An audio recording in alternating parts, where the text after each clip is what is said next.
Y nos quedamos viendo de la tercera imagen, ¿verdad? De las que son en total. La idea del el Dios negociante, que dijimos, este Dios mercantil, esta idea de Dios mercantilista, donde le doy para que me dé, eh, eh, es una forma equivocada. Se puede decir que es una interpretación del Antiguo Testamento que ya no va acorde con el Nuevo Testamento. De hecho, en medio de la narración de la obra de Job, el libro de Job, se ve esta situación, donde Dios de alguna manera le demuestra a Job que aunque pierda su hacienda, pierda su ganado, pierda incluso a sus hijos y pierda incluso a su esposa y sus amigos, ¿verdad? La providencia de Dios no se aparta de él. O sea, que está presente la providencia de Dios y no tiene nada que ver con lo material, ¿verdad? Lo material es secundario realmente ante la presencia de Dios. Y eso es lo que Job poco a poco va entendiendo a través de la obra, ¿verdad? A través de este diálogo que tiene con Dios mismo. Se da cuenta que todo es parte del plan de Dios y que lo que ahorita sufrimos, pues esto será recompensado con creces en el reino de los cielos, ¿verdad? Entonces la confianza que hay que tener es en la vida eterna, que ahí es donde realmente debe estar la confianza. Este momento de juicio que Dios va a pasar por la humanidad, pues es parte de lo que hay que sufrir, ¿verdad? No por voluntad de Dios, sino por la maldad del hombre, que es la que genera obviamente todas las cosas buenas y malas de este mundo. No sé si leímos la vez pasada también el texto de Santiago, cuando la gente dice es que Dios me pone a prueba, y Dios no pone a prueba de ninguna manera. Esas son imágenes ya erróneas que no coinciden para nada con la imagen del Nuevo Testamento. Recuerden que la máxima revelación de Dios aparece con Jesucristo en el Nuevo Testamento. Entonces no podemos seguir teniendo las ideas del Dios del Antiguo Testamento, la idea equívoca del Dios del Antiguo Testamento, porque obviamente con Jesucristo se viene a revelar quién es realmente el Padre. Y hay que poner mucha atención a lo que realmente el Padre pide a través de Jesucristo, que eso es lo que realmente debe importarnos como personas del Nuevo Testamento. La cuarta visión es la del Dios personalista e intimista. Este Dios que es de mi propiedad, este Dios que solo soy yo y Él, ¿verdad? Hecho a mi imagen y semejanza. Yo le llamo a este Dios el Dios de Arjona, ¿verdad? Cuando dice en la canción Verbo no sustantivo, bautízame tú Jesús, por favor, así entre amigos, sé que odias el protocolo, hermano mío. Yo no sé de dónde sacó Ricardo Arjona esa idea de que Dios, de que Jesucristo odia el protocolo, porque pudimos ver a Jesucristo yendo a las fiestas de la Pascua, celebrando la Pascua, que eran rituales, era protocolo, ¿verdad? Del pueblo de Israel, eh, cumpliendo a la perfección la ley mosaica, ¿verdad? A la perfección, basada en la virtud del amor. Entonces, decir que Jesucristo estaba en contra del protocolo me parece que es una imagen muy derivada del pensamiento de izquierda, ese pensamiento revolucionario de izquierda que quiere ir contra todo tipo de estructuras. Jesús no se puso al judaísmo. Jesús aclaró cómo era el verdadero judaísmo, que es diferente, ¿verdad? Por lo cual, él mismo lo dice, ¿verdad? Yo no vine a, yo, ¿cómo se llama? No vine a abolir la ley, sino a darle cumplimiento. Entonces, un hombre que viene a decir que viene a cumplir la ley perfecta, no puede ser un hombre que esté en contra del protocolo puesto del Antiguo Testamento. Al contrario, lo cumple a la perfección, como tiene que ser. Asiste al templo. Y los apóstoles nos enseñan también cómo ellos siguieron con la misma tradición de Jesucristo. Dice Hechos capítulo 2 versículo 42 en adelante, al 47 aproximadamente, que asistían constantemente al templo, asistían constantemente a la enseñanza, se reunían para celebrar la fracción del pan. Y eso es vivir protocolos. La parte ceremonial del mundo cristiano no se puede obviar. Esa idea del Dios que solo soy yo en mi casa con Él, esa idea es equivocada y no es acorde a la visión del cristianismo. Hay que vivir en comunidad, hay que participar en comunidad, hay que ser eclesía, asamblea. ¿Cómo se puede vivir realmente siendo parte del pueblo cristiano si no asisto a la asamblea? Si no soy parte del pueblo de Dios. Entonces no es lógico. Así que esas ideas como la idea del Dios que solo soy yo en mi casa, en mi silencio y Él, eso es parte de la vida cristiana, pero no es solamente eso. O sea, yo puedo perfectamente tener una oración personal con Dios, íntima con Dios. No digo que no se pueda, pero no se puede reducir el cristianismo a esa actitud individualista, egocéntrica, porque eso no es el cristianismo. El cristianismo verdadero es ser parte del cuerpo místico de Cristo, es ser parte de la asamblea de Dios, es ser parte del pueblo santo, bautizado en un mismo espíritu, en una misma fe. Y entonces, si no formamos parte de ello, difícilmente ponemos en práctica lo que significa ser cristiano. Hay que repensar muy bien lo que estamos haciendo en nuestra vida, porque esta imagen del Dios personalista es muy contemporánea. La mayoría de la gente está teniendo esta actitud de ya no voy a ninguna iglesia y solo soy yo y Dios. Se olvidaron por completo lo que significaba ser realmente pueblo cristiano. Y es lamentable, ¿verdad? Porque el pueblo cristiano está llamado a ser el nuevo pueblo de Dios. ¿Y cómo se puede ser pueblo si estamos lejos de la asamblea? Entonces, no tiene sentido, ¿verdad? Entonces, simplemente asumir este reto de salir del individualismo, ¿verdad? Y también salir de la hipocresía, porque a veces tenemos por pura hipocresía, pretendemos hacer creer que realmente vivimos una fe y no la vivimos. De salir también de esa hipocresía. Cuatro, cinco. La idea del Dios manipulable, el Dios abarcable, el Dios que de las pegatinas le llama Cabarrús. Es este Dios donde lo comprendo, sé que existe, pero no tengo ninguna relación realmente espiritual con él. O sea, uno que otro rito tengo en mi vida, de repente solo persignarme en la mañana y ya con eso creo que ya hice suficiente, ¿verdad? Tengo quizá hasta mezcla de conocimientos esotéricos. Entonces, esa idea tan equívoca, ¿verdad? Del Dios que a veces quiero solo por los libros, porque digo, ya me leí libros de teología, ya me leí la Biblia misma, pero no tampoco vivo en comunidad. Solo se queda en el saber, solo se queda en el entender lógico. Ese es el Dios de las pegatinas, el Dios del Facebook, ¿verdad? Donde le oro en el Facebook, pero en la vida cotidiana no voy al templo, no voy a la iglesia. Entonces solamente se queda ahí en la oracioncita de Facebook, en el estado de Instagram, o ahí se queda Dios, ¿verdad? Hasta ahí. Entonces, esa idea también es equivocada, ese Dios manipulable donde lo modifico de acuerdo a mi interés, decidir o no ir a la iglesia. Es parecido a la idea del Dios individualista, muy parecido. Número 6, el Dios juez manipulable. Dios juez implacable. Implacable, perdón. Implacable significa que no va a perdonar absolutamente nada. Cualquier cosita, por mínima que sea, ¿verdad? Es motivo para enviarte al infierno.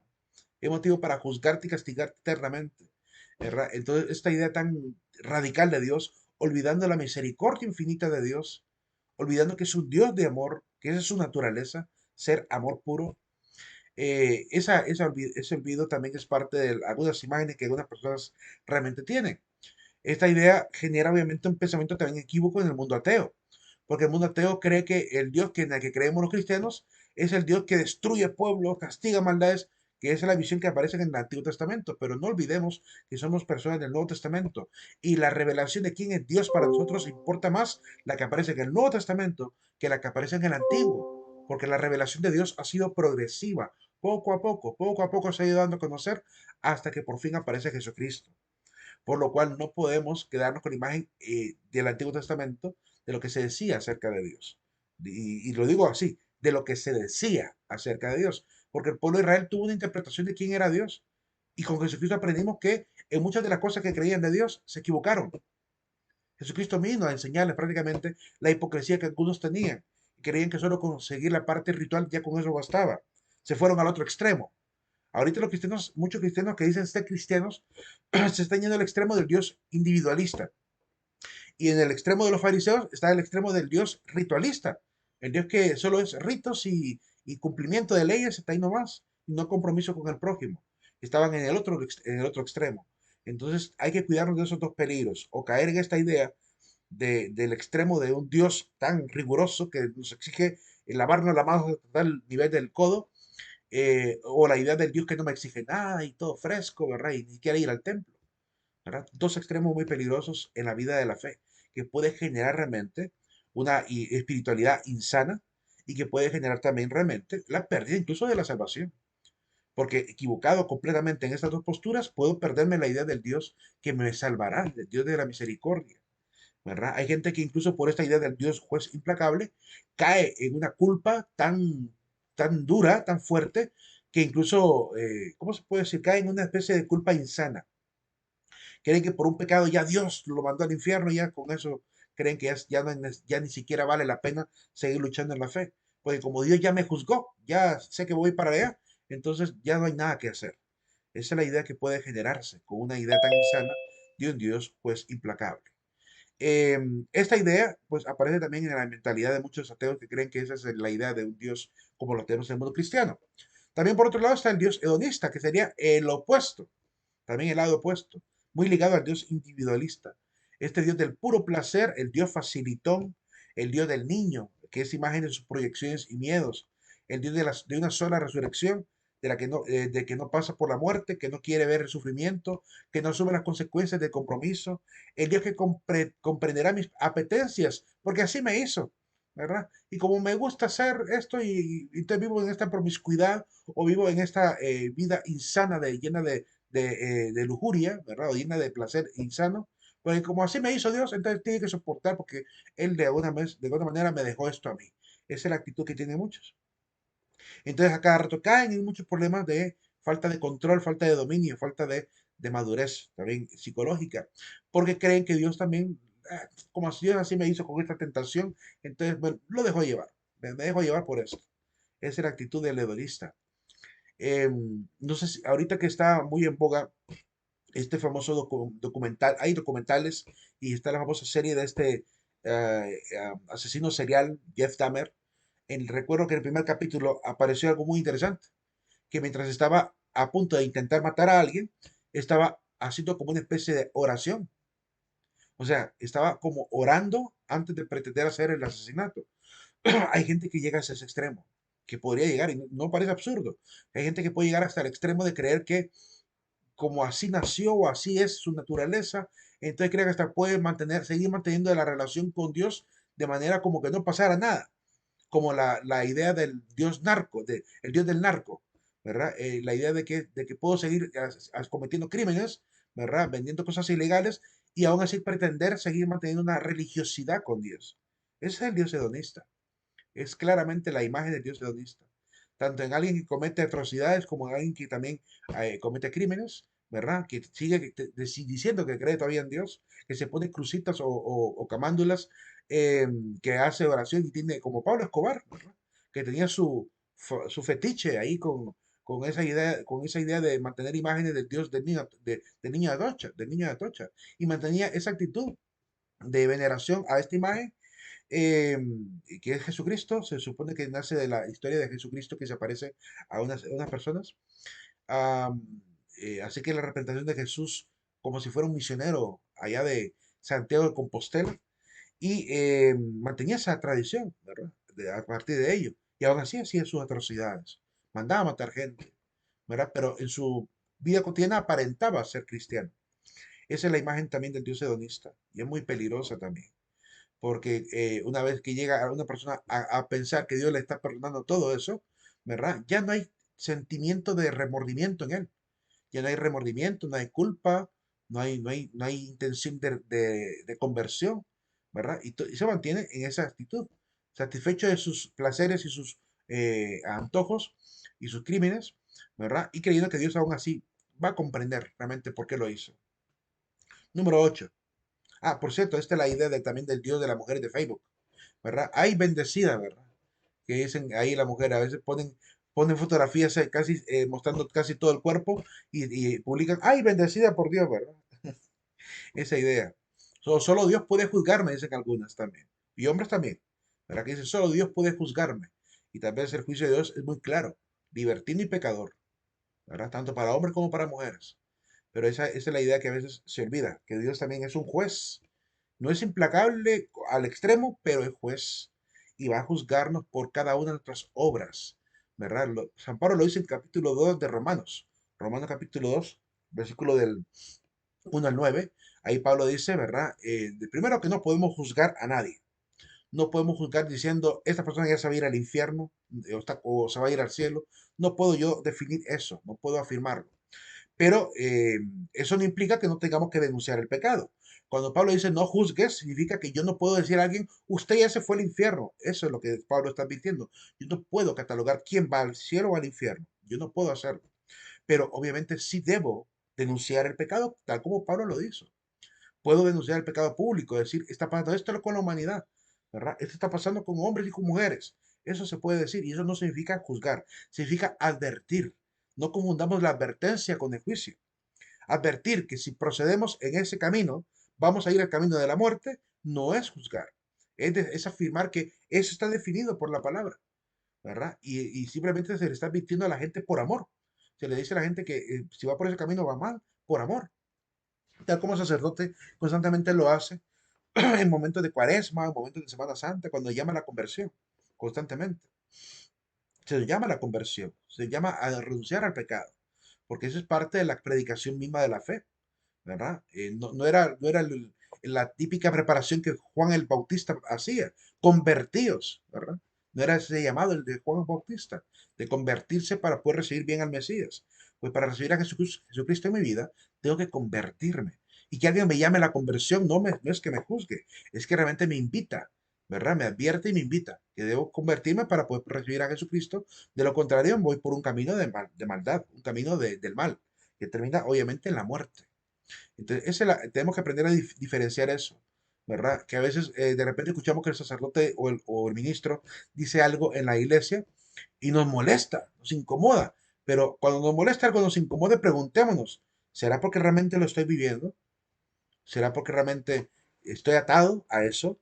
Y tan atado que hasta me enojo porque me lo hacen ver, porque esa es la parte que tengo que recuperar, de la conciencia de mi pecado, que a veces la pierdo, ¿verdad? Y es importante tenerla en conciencia, en consideración.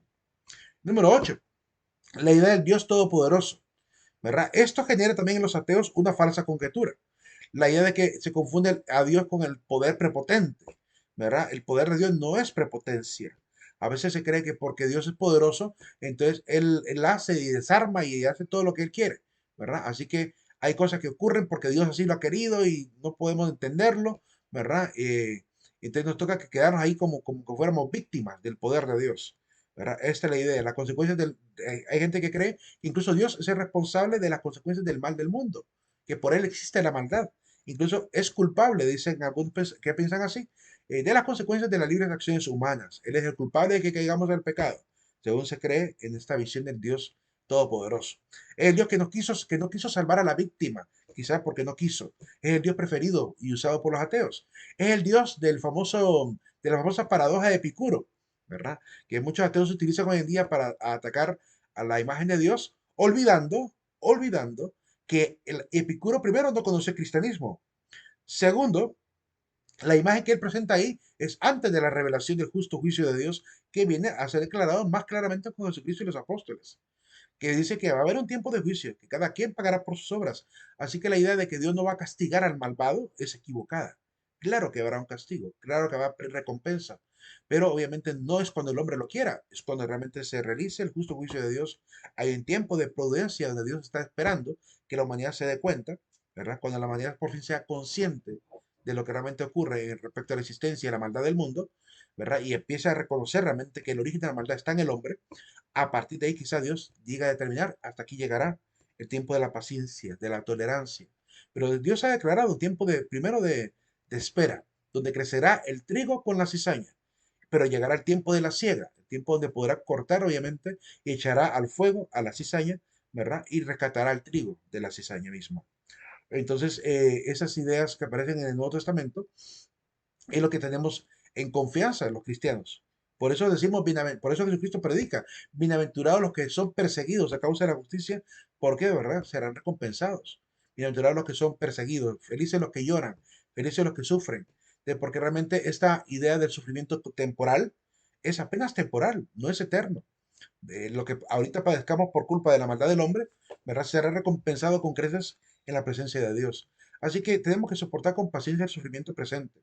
Y no es voluntad de Dios que suframos. La voluntad de Dios es que nos salvemos. Pero para poder rescatar al hombre, necesita que el hombre entienda que primero no es un tirano. O sea, si Dios quisiera acabar con el pecado, ahorita lo podría hacer. Pero al hacer eso, estaría siendo un Dios tirano, un Dios, ¿cómo se llama? Dictatorial. Y esa no es la imagen que Dios quiere que tengamos de Él. Que lo pudo haber hecho incluso con Satanás. De hecho, los teólogos, ante la pregunta que hacen algunos místicos también, cuando preguntan por qué Dios no destruyó a Satanás en el momento en que se reveló y así nos evitó a los seres humanos haber sido tentados por Él. Bueno, simple y sencillamente porque si Él lo hubiera hecho, no habría generado un reino de amor en el reino de los cielos, sino que sería un reino del terror. Porque si hubiera dicho, bueno, al primero que se me revele, ¡pum!, exterminado. Esa es una imagen dictatorial, terrorífica de Dios, de que extermina a quien se le opone. Sin embargo, Dios ha dado libertad tanto a sus ángeles como a los seres humanos, para que cada uno, ¿verdad?, busque el camino que realmente quiere. Y habrá un tiempo de prudencia, un tiempo donde Dios esperará que ocurra lo que tenga que ocurrir. Y después será el juicio de Dios, donde por fin será revelado el justo juicio de Dios. Esa es la imagen que tenemos desde el Nuevo Testamento y también desde el Antiguo Testamento, porque en el Antiguo Testamento los profetas también hablaban de ese día de Yahvé, ese día que será para los malvados no un día de gloria, sino de terror, un día de oscuridad, dicen los profetas como Amós, un día de tinieblas, ¿verdad? ¿Qué esperáis que sea el día de Yahvé? Que no es luz, que es oscuridad, dice el profeta. Entonces, evidentemente, oscuridad y tiniebla para aquel que haya hecho maldad, para que se haya comportado correctamente, será un día de rescate, un día de salvación. Entonces, esa es la esperanza que nos queda. Por lo cual, cualquier otra opinión que se genere bajo la idea tan negativa de que Dios es el que permite incluso la maldad, es equivocada. Por eso coloco como falsa conjetura esta opinión del famoso ateo Richard Dawkins. Miren, él como ateo, él es bueno, él se considera, dice, agnóstico. Bueno, pero yo creo que alguien agnóstico, verdaderamente agnóstico, no se atrevería a dar este tipo de opiniones como las que él ha dado. Porque alguien agnóstico no debería de opinar de aquello que dice que no es posible conocer. Sin embargo, él ha opinado, ¿verdad? Lo que cree que es Dios a la luz de su lectura, mala lectura, acerca tanto del Antiguo como del Nuevo Testamento. Según él, Dios es un ser desagradable, ¿verdad? El personaje más desagradable de toda la ficción. Es celoso, orgulloso, mezquino, injusto y controlador, vengativo, sediento de sangre, misógino, homófobo, racista, infanticida y lo acusa de cantidad de cosas. Yo no sé por qué tanto odio le tiene al concepto Dios don Richard Dawkins. Sin embargo, demuestra que no es agnóstico. Él es un anti-Dios, es un anti-Dios. Porque si fuera agnóstico diría, bueno, no puedo opinar de Dios porque no lo conozco. Simple, punto y aparte. ¿Verdad? Esperemos que aparezcan las pruebas. Eso es lo que es un agnóstico verdadero. El agnóstico verdadero no se atreve ni a dar opiniones positivas ni negativas de Dios porque no lo conoce. Y esa es la actitud de ser agnóstico, alguien que no tiene gnosis, que no tiene conocimiento acerca de Dios. Sin embargo, él se declara agnóstico, pero miren, su opinión es antiatea. No es atea, pero antiteísta, mejor dicho. No es ateo, no es agnóstico, es un antiteísta. Es un ser que está escrito en contra de la imagen que tenemos acerca de Dios, usando toda la síntesis de malas cosas que se interpretan de Dios, creyendo que ese es el concepto bíblico de Dios, sin entender realmente lo que también la misma palabra nos va revelando, que Dios poquito a poquito se fue dando a conocer a la humanidad, no fue de un solo. Así que la imagen que hubo de Dios también fue parcial en muchos momentos. Y a veces el mismo pueblo de Israel creía que Dios era así, ¿verdad? Y eso va a ser clarificado, como digo, con Jesucristo. El número 9 y el último, el Dios de la falsa conciliación y el de la falsa paz. Es un Dios de una paz sin justicia. El Dios que no exige radicalidad de compromiso, sino del bienestar sin conflicto. El Dios indiferente social, el Dios del insolidario, ¿verdad? Yo creo en Dios, ¿verdad? Pero no ayudo a mi prójimo. Yo creo en Dios, pero no hago actos solidarios. No tengo compasión con mi prójimo. Entonces vivo en una burbuja social creyendo que eso es todo lo que tengo que hacer, creer en Dios nada más. Por eso dice la palabra, no todo el que me diga Señor, Señor, entrará al reino de los cielos. ¿Quién realmente entrará al reino de los cielos? Desde el Antiguo Testamento hay un salmo que incluso dice, ¿quién podrá entrar, Señor, en tu santuario? Y pone una serie de cualidades que tienen que ver tanto con la ética como con el compromiso de la caridad. Tiene que ver con el amor también. Aquel que haya amado, aquel que haya cumplido la voluntad del Padre, que es ayudar al más necesitado. Entonces, ese es el que tiene esperanza de poder salvarse. Pero aquel que dice solamente creo en Dios, hasta ahí nomás llegó, ¿verdad? Y lo maneja como esta imagen tan íntima que no me mueve a ser parte de la vida comunitaria, está equivocado. Tanto el Dios individualista como esta imagen del Dios de la falsa conciliación o falsa paz también es problemática. Porque esa es la típica actitud del hombre que dice, yo no voy a la iglesia, pero tampoco molesto a nadie. Esa típica actitud. Si alguien tiene esa actitud, está viviendo esta imagen equívoca de lo que significa creer en Dios. Bien, salimos de estas imágenes que tenemos en este libro de Carlos Cabarrús, Cuaderno Bitácora, para enunciar 7 cosas que Dios no puede hacer porque nos lo dice, y ya lo diré quién lo va a decir. Quiero enumerar lo primero y ya les digo desde dónde es que hemos llegado a deducir estas 7 cualidades. Primero, sabemos que Dios no puede pecar, porque contra eso es su naturaleza. Dios no puede dejar de existir porque es eterno. Esa es su naturaleza. Dios no puede cambiar, no puede mutar en el sentido de que no puede tampoco retractarse, no puede renunciar a ser quien es, no puede querer a seres superiores a Él. Dios no puede cambiar en su naturaleza, no puede dejar de ser Dios. no puede contradecirse, por tanto, y tampoco puede dejar su naturaleza en todo. Están íntimas relacionadas las últimas cuatro ideas con la idea de cambiar, ¿verdad? Dios no puede cambiar diciendo, ya no voy a ser Dios, voy a poner a un Dios encima de mí, ¿verdad? Tampoco puede renunciar a su cargo, no puede renunciar a su naturaleza, es parte de su naturaleza misma. Es como que yo, siendo ser humano, dijera, voy a renunciar a ser hombre, entonces ahorita voy a ser, no sé, hoy soy máquina, ¿verdad? Entonces creo que solo con enunciar mi cualidad o mi característica, ya con eso soy, ¿cómo se puede decir? Alguien totalmente mecánico, totalmente artificial. Sin embargo, es una idea equívoca también. Cree que con solo enunciar algo se cambian las cosas, ¿sí? Se cambian las realidades. Quiero asegurarme que la alarma esté colocada, jóvenes, para no fallarles en eso. Por tanto, Dios no puede hacer esto. ¿Y quién nos dice esto? ¿De dónde extraemos estas siete cosas que Dios nos puede hacer por su naturaleza? Bueno, lo dice la lógica de su ser y de su esencia. Ha sido la misma teología y la misma teodicea lo que nos ha permitido captar primero lo que no es Dios, captar aquellos conceptos que son errados con su naturaleza. Dice Santo Tomás de Aquino, nosotros no podemos captar de Dios lo que Él es, sino solamente lo que no es y cómo los otros seres se sitúan en relación con Él. O sea que con la misma racionalidad, tanto de la teología como de la filosofía, se puede llegar a estas deducciones muy lógicas, ¿verdad? No es nada difícil entender que siendo un ser de una naturaleza, ¿verdad? Tenga obviamente propiedades que puede cumplir y propiedades con las cuales obviamente no van de acuerdo a sus propias cualidades. Nos dice la Fratelli Tutti que hay que tener cuidado con lo que decimos acerca de Dios, porque a veces podemos empañar el concepto de Dios a partir de ideologías o podemos manejar el concepto de Dios de manera instrumental, como hacen los políticos, ¿verdad? Dios bendiga América, ¿verdad? Esa imagen, Dios bendiga América mientras matamos a un montón de gente a través de las diferentes guerras que hacemos, ¿verdad? O esa idea de, o como lo utilizó don Juan Orlando Hernández para su primera campaña de gobierno, ¿verdad? Con la ayuda de Dios y con el apoyo del pueblo voy a ser el próximo presidente de Honduras, ¿verdad? Yo no creo que Dios quisiera tener a alguien así como él fue en el gobierno. No lo creo, sinceramente. No lo creo. Creo que Dios pide a hombres que tengan conciencia social. Dios pide verdaderos mandatarios que no tuerzan el derecho a su favor, como él lo torció. Creo que Dios quiere que sean verdaderamente justos, ¿verdad? Sin embargo, no creo que quiera gobernantes que más bien estén juzgados, ¿verdad? Por la misma justicia. Entonces me parece que no va de acuerdo con el corazón de Dios. Él lo utilizó como algo instrumental para que un montón de gente sintiera desde su fe, ¿verdad? Sintiera la atracción a su política. Pero eso lo han utilizado tanto los populistas de izquierda como de derecha, ¿verdad? Lo hemos visto también. Vimos en una carta que le escribe Fidel Castro a Hugo Chávez, ¿verdad? Que fue revelado en una radio en Colombia, eh, que a través de un periodista llamado Ballesteros.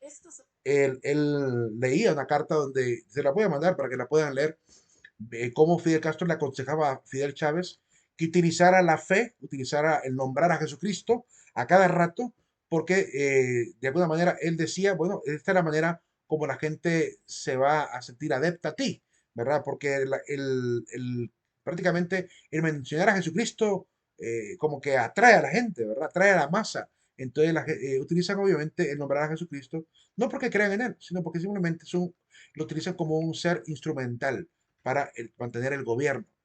Algo parecido a la mentalidad que tenía Jefferson, que creía que si no existiera Dios, habría que inventar a uno para poder controlar a la masa, para poder controlar al pueblo. Esa es la idea como los políticos utilizan a Dios. Tengamos mucho cuidado cuando un político menciona a Dios. Tengamos mucho cuidado, ¿verdad? Yo creo que cada quien debe mantener su separado. Hoy en día tenemos que aprender mejor que la política tiene que separarse de la religión, aunque no los valores cristianos. Ojo, que yo puedo separar la idea de mencionar a Dios, por ejemplo, en mi curso político, pero mis valores cristianos deben ser realmente de fe, deben ser realmente en consonancia con la fe. Por lo cual, el hecho de que yo no enuncie a Dios como político no significa que no tenga una verdadera relación íntima tanto con Dios como con su iglesia. Entonces, pero tenemos que aprender a mantener esa distancia para no generar estos fanatismos en gente que no está preparada para hacer esta división madura de la fe y de la política. Porque genera, obviamente, de cierta manera genera fanatismo, ¿verdad? El mismo Hitler utilizó a Dios, ¿verdad? Mucha gente utilizó a Dios, siendo dictadores, tiranos, ¿verdad? Genocidas, utilizaron a Dios como excusa. Y eso es algo que es cerrado con respecto a la fe. Tenemos que entonces reconocer más bien primero que Dios nos mueve a reconsiderar que somos hermanos. Y por tanto, un político que enuncia a Dios tiene que tratar a la gente como sus hermanos. Y debe velar porque la política juegue ese papel importante de beneficiarlos a todos. Bien, salimos de esta idea que teníamos, nos habíamos quedado cortos, tenía mucha ganas realmente de terminar este tema porque lo habíamos dejado en el número 2, ¿verdad? Sin embargo, no dieron este día más, así que hay que aprovecharlo. Bien, en cuanto al tema número 4, ya hablamos de que Dios, el hombre es capaz de Dios. Ahora hablemos de que el hombre también recibe de Dios su revelación. Dios también se hace presente en la historia. Dios sale al encuentro del hombre para poder comunicarle quién realmente es Él.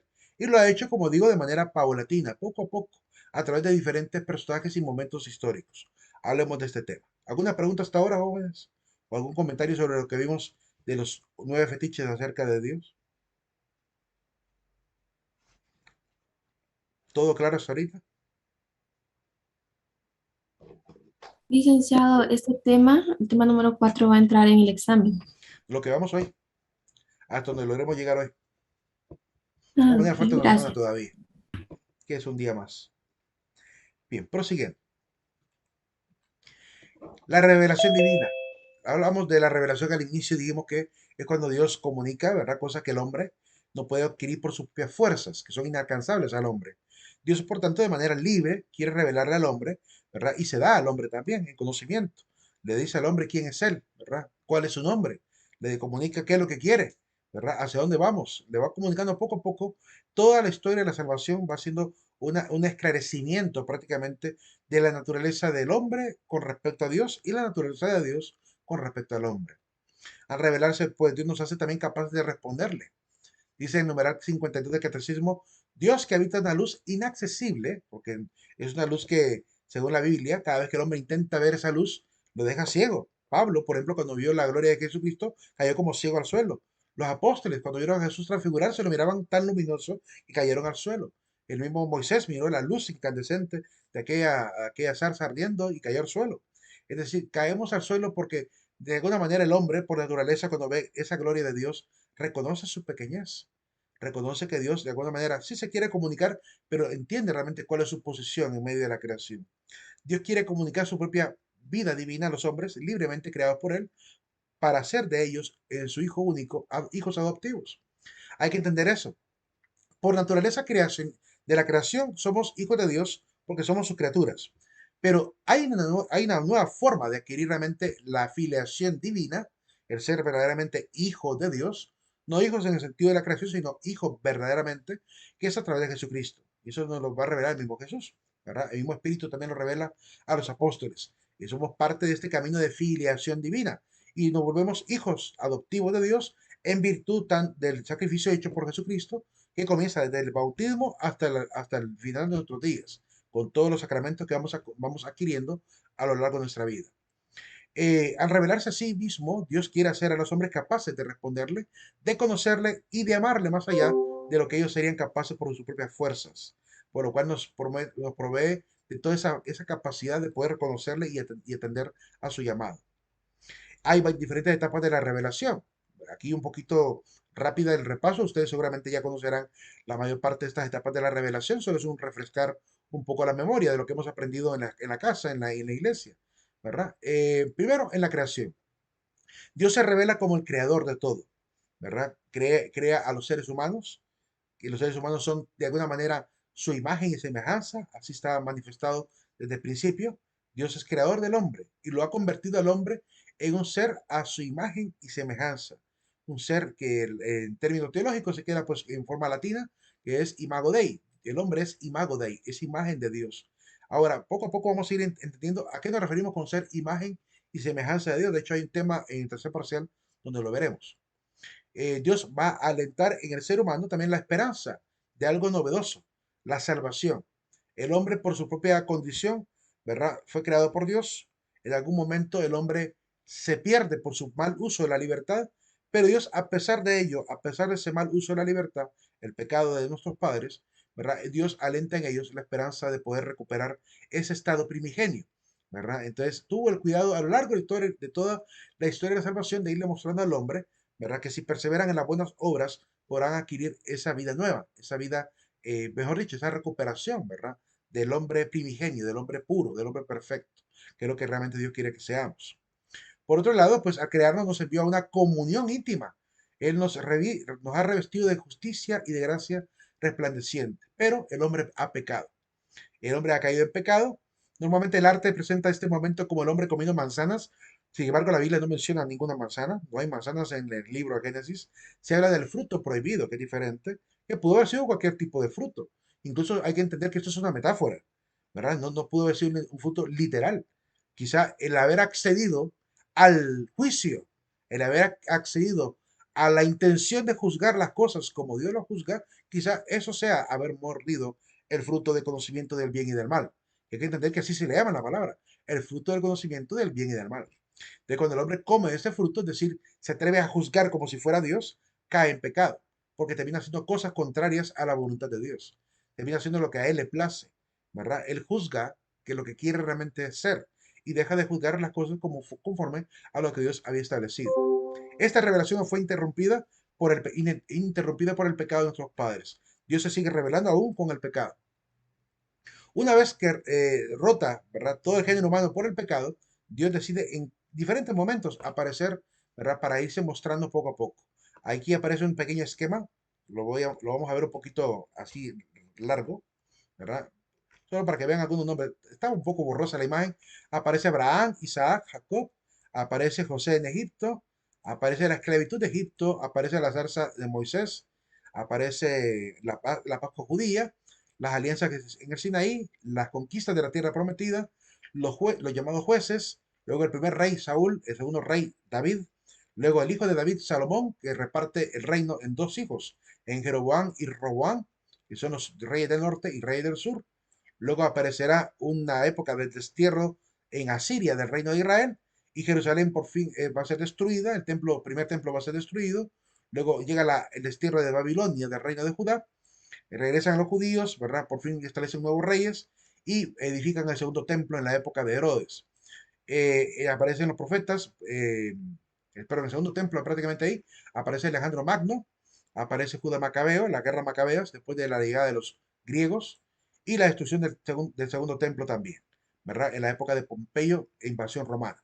Y por último llega Jesucristo. Eso es lo que aparece en ese esquema muy bonito, ¿verdad? Muy sintético de la historia de la salvación.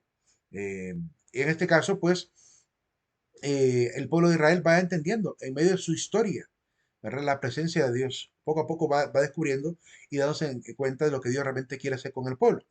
Pero como dice la misma palabra, a través de Jesucristo ocurre la máxima revelación.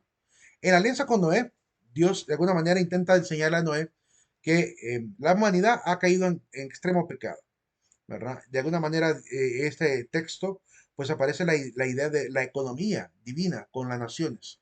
Dios quiere de alguna manera que estas naciones que han perdido obviamente su naturaleza primigenia, que se han derivado del pecado, pues pase por una época de purificación, que básicamente es la salvación de Noé, ¿verdad? Y la extinción de todo el género malvado a través del diluvio, tal como aparece en la palabra. Este texto, pues hay que entenderlo en el sentido de una prefiguración también para lo que en el Nuevo Testamento se va a llegar a vivir, que es que las aguas, ¿verdad? Lavan, las aguas purifican, ¿verdad? Hay que entender que incluso llegan algunos teólogos a afirmar que probablemente este tipo de textos sean un poco legendarios, ¿verdad? Es decir, que algunos de estos textos no es que realmente sean literalmente como ocurrieron, eh, pero por lo menos deja como enseñanza la idea de que el agua purifica y que Dios quiere purificar a la humanidad. Y que aunque hay dentro del corazón de Dios, hay en algún momento el dolor, el sufrimiento por ver la humanidad perdida, extraviada, porque dice en el mismo texto que le pesó a Yahvé, le pesó a Dios el haber creado al hombre, es decir, sintió dolor por haberlo creado haber visto cómo el hombre se corrompe, a ver hasta qué barbarie fue el hombre capaz de llegar. Supongo que en cada una de las guerras a Dios le sigue pesando el haber creado al hombre, pero de alguna manera en medio del género humano siempre suele aparecer una familia o un justo que permite obviamente continuar con el plan de Dios, que se mantienen firmes y por ellos, por estos pocos hombres que han aparecido a lo largo de la historia, es que Dios sigue intentando ¿verdad? Rehacer la historia con el hombre.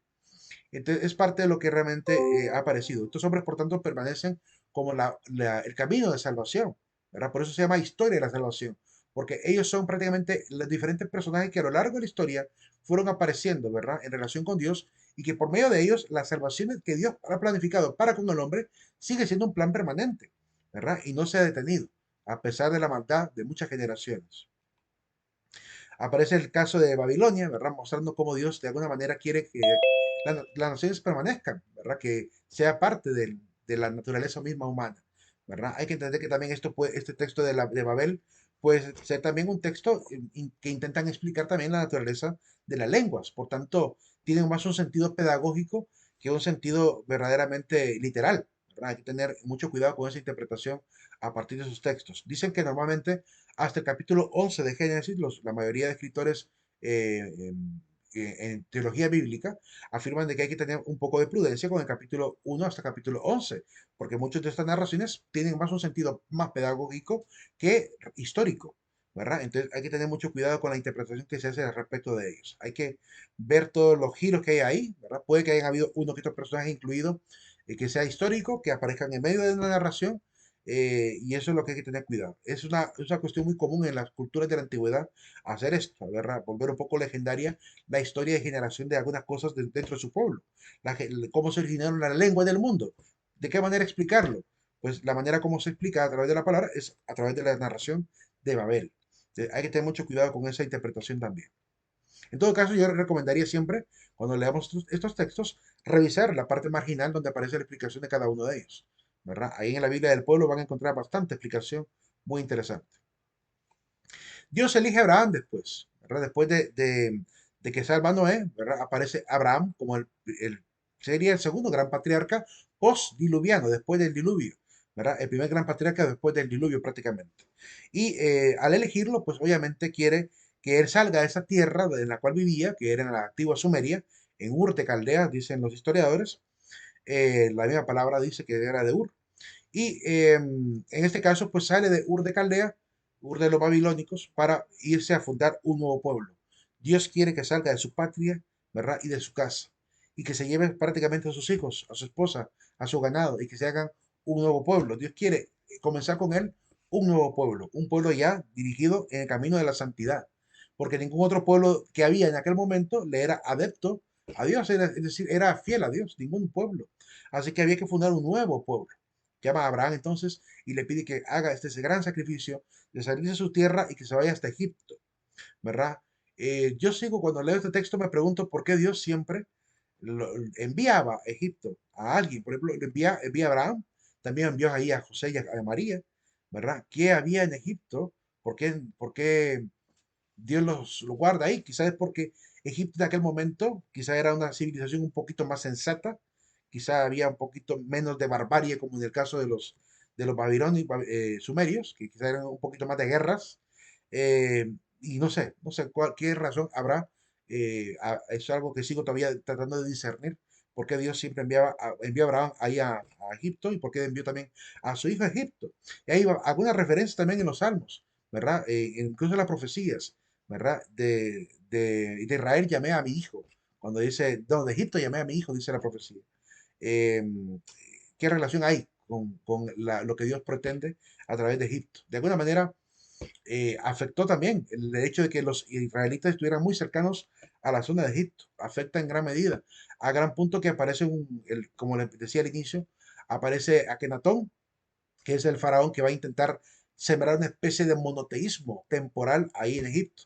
Quizás ya un poco convencido de la idea de que no había muchos dioses, sino solamente un dios, tal vez siguiendo la tradición del pueblo de Israel que estaba viviendo por esos rumbos, por ese tiempo, obviamente en la época de Akenatón. Entonces, algo tuvo que haber influenciado, algo tuvo que haber influido, ¿verdad? En el pueblo de Egipto, esta idea de Dios.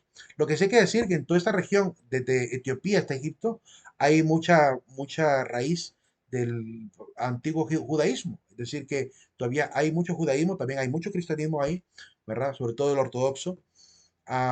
Así que hay algo, ¿verdad? Hay algo ahí todavía que ha generado pues un pueblo bastante fiel en ese sentido a Dios. Por otro lado, hace a Abraham pues padre de multitud.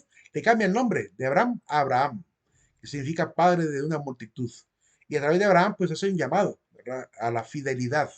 Por eso a Abraham se le llama el padre de la fe, de la fidei, de la fidelidad, porque es el padre que obviamente que pone su fe constante y perfecta en Dios, ¿verdad? Y por tanto es el símbolo de todo cristiano, el símbolo de todo creyente, ¿verdad? Y se convierte en nuestro paradigma, en el paradigma de la fe como la que tuvo Abraham, no cualquiera, porque el hecho de que Dios le pidiera a Abraham poder, ¿cómo se llama?, bendecir a todas las naciones a través de esa fidelidad perpetua, no cualquiera lo logra. Miren, cuando Dios le pide a Abraham, por ejemplo, sacrificar a su hijo Isaac, pone su fe a prueba. Creo que la única prueba literal que aparece en la palabra, donde Dios puso a prueba a alguien literalmente. De ahí las otras pruebas fueron puestas, en el caso de Job, fue puesta por alguien, un ángel acusador, ¿verdad? Que la Biblia le llama el Satán, que significa el acusador. No hay que entenderlo como el diablo, porque no es el diablo el que está ahí hablando, sino que es un ángel que piensa que Job es fiel con Dios porque está muy protegido con todas sus riquezas y haciendas. Entonces hay que entender que creo que cuando Dios permite, ¿verdad?, que ocurra lo que ocurre con Job, no está poniendo a prueba a Job, al contrario, está permitiendo que prueben a Job. Dios está permitiendo que el ángel que lo acusa ponga a prueba a Job, pero no es Dios el que manda la prueba. Para que quede claro lo que dice Santiago. En Santiago capítulo 1, creo que lo dice Santiago, Dios no pone a prueba a nadie, sino que cada uno cae en la desgracia por la concupiscencia, por el pecado. Entonces, intentamos que en el caso de Abraham, Dios sí puso prueba a Abraham, pero una prueba de fe donde quería ver hasta qué nivel, hasta qué grado estaba dispuesto realmente a seguirle. Y le pide a su hijo. Este sacrificio del hijo de Isaac, perdón, el hijo de Abraham, era simplemente para ver hasta su grado de fe. Y cuando estaba a punto de intentar hacer el sacrificio, aun cuando no entendía por qué Dios pidió esto, ¿verdad? Su hijo Isaac también hay que mostrar, hay que decir lo que Isaac también es. Isaac también está dispuesto a morir por Dios. Está dispuesto, sabe muy bien lo que va a pasar. Lo entiende muy bien, era un joven ya. Entendía que su padre lo puso en el altar y que lo iba a matar, ¿verdad? Y estaba dispuesto a morir, no se resistió. De la fe de Abraham, de la fe de Isaac también, que era bendecida también la nación a través de la fe de Abraham, la fe de Isaac y la fe de sus hijos, de Jacob y sus demás hijos. De toda esta escritura nos demuestra pues el grado de fidelidad que debe llegar a un creyente. Pero miren que Dios es grandioso y es benevolente. No le permitió que matara a Isaac. Entonces no es un Dios sanguinario como creen los ateos o los anti Dios. No es un Dios sanguinario, porque no le pidió, le pidió que lo hiciera, pero no le permitió que lo hiciera. Solamente quería ver hasta qué grado llegaba su fe. Al ver que era capaz incluso de acabar con la vida de su hijo por seguir ciegamente la fe en él, pues sabe que está dispuesto a todo. No le queda la menor duda a Dios. Y por ese motivo es que Dios lo va a recompensar y lo convertirá en el Padre de las naciones benditas de la tierra. Ahí nos vamos a quedar. Nos vemos el día de examen. No, el día de mañana. Tenemos clases toda esta semana. Prácticamente igual. Hasta el día del examen. Pasen un excelente día. No se olviden de colocar su presente al final en el aula virtual. Licenciado, yo tengo una duda. Dime. Es acerca de los versículos.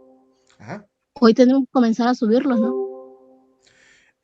No, a partir del primer día de segundo parcial. Sería la otra semana. Ah, ok. Gracias. Ok. Sí, el examen es hasta el lunes, jóvenes, según el aviso que nos dieron. Bueno, Leer chat, por muchas favor. gracias, tenga buen día. Ok. Disculpe, Lynn, ya que no hicimos prueba, ¿el examen cuánto vale? ¿Cómo? Ya que no hicimos prueba, ¿el examen cuánto No, vale? es que el examen vale 50. Ok. No hay pruebas programadas.